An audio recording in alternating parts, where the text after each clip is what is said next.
Hello, everyone, and welcome to the Prairie Street Studio with Hans Klemmer, who is a very talented artist. We have a couple of his glass pieces sitting in front of us today. There is so much more for you to see. I will put his website in the comments here so you can go and see the beautiful, truly beautiful artwork that Hans has. I happen to have met Hans through his beautiful wife, Beth, who is busy today, but she's been a great friend, and through her, like I said, I got to meet Hans. So Hans, why don't you tell us a little bit about your background and how you got to being in this mixed mediums of art? Oh gosh, it's I've always been involved in art. I started out in culinary arts back in high school. I served a chef's apprenticeship using heat to transform ingredients. I ended up being a fireman where I was also working with heat. Mm-hmm. Uh, while I was a fireman, every fireman's got a second or third or fourth job, and I taught photography for 20 years Yes. at College DuPage and at Wabansie, and had a ball doing that. And when I left the fire department, I moved to Ireland to work on my master's degree in documentary photography. And while I was there, I was just at night, I was just so bored. I couldn't face watching Coronation Street every single night. So somebody says, hey, there's this guy offering a glass class for little old ladies as to how to make trivets. It's like, okay, I've heard glass can be fun. So I took the class and got to know the teacher really well, and took another couple classes with him, and he took me on as his teaching assistant. We worked in Europe for about 2 years. And while I was there, I was doing a little bit of woodworking, a lot of glass, a lot of photography, and just having a ball. And it's kind of morphed into, kind of a full-time glass studio thing. Mm-hmm. And you're always creating new and different things. Today you were just showing me some really cool pieces that I don't know if anybody can see this up close, but just really cool different ways of creating glass. So how did you go from photography to glass? Again, it was just completely serendipity. I was photographing in the worst neighborhood in Belfast, where the city council was evicting families that had been in their homes for over 100 years. Wow. And there was a lot of angst, and it was a very sectarian neighborhood, and it was grueling. Mm-hmm. A videographer that I knew actually was beaten and nearly killed while I was there, and I just needed some kind of outlet besides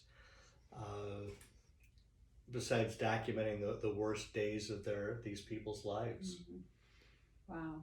So this ended up being it, and I'd never really done too much with three-dimensional art. Most everything I'd done was two-dimensional, whether it's painting or drawing or photography.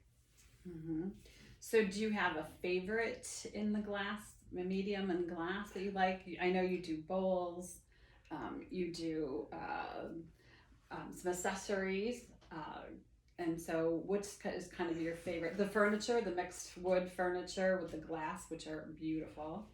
I love doing the glass with the wood. Mm-hmm. There's a little box right there.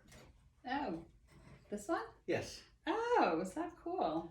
And this is a little box that I made, and it's tied together with goat skin from a traditional Irish drum called a boron. Okay. And the wood that's used is 5,000-year-old bog oak that was dug up out of the peat bogs in Northern Ireland. Oh my gosh. From the banks of Lough Erne. Inside it, I've got I've kind of recreated a shore scene from the Bronze Age. So we've got seashells, we've got sand, we've got some little bits of bronze that have been engraved in Celtic knots and symbols, just as an homage to where I kind of got my start in this artistic practice. Wow, that is really truly unique. It takes, history and you combine it with your current techniques in art to create something so cool, old and new at the same time, which is really nice. Well, thanks. It can be a real challenge to not only make and create a piece, but to have meaning behind it. Mm-hmm.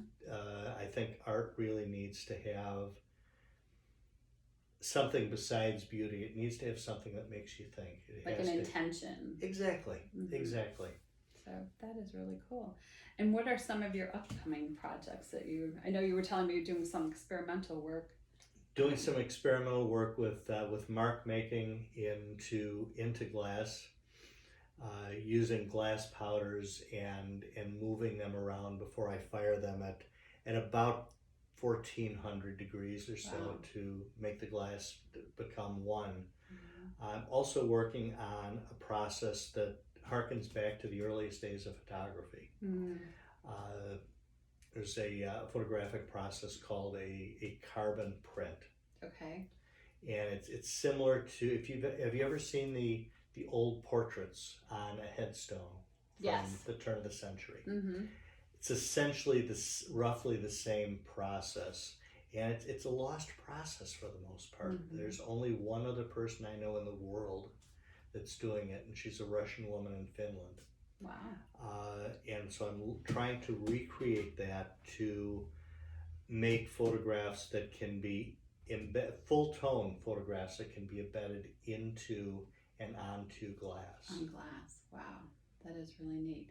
And tell us a little bit about the classes that you host here. I've attended a few of them. Yes, you have. And they're they're just fun, and I've learned a lot more about glass and getting out a creative side in me, which is kind of cool to see, and the people that are with me. So tell us a little bit about the classes that you are hosting here. Well, I love teaching. I taught, like I say, for 20 years at College of DuPage, and I'm teaching jewelry, glass jewelry making. I'm teaching dish making. I'm teaching how to make glass snowflakes, which are wonderful for the holidays. Mm-hmm. And trying to show people how much fun it is to work with optics and physics and chemistry and really, really sharp objects and really, really hot materials all at the same time to make something really cool. Right. That's awesome.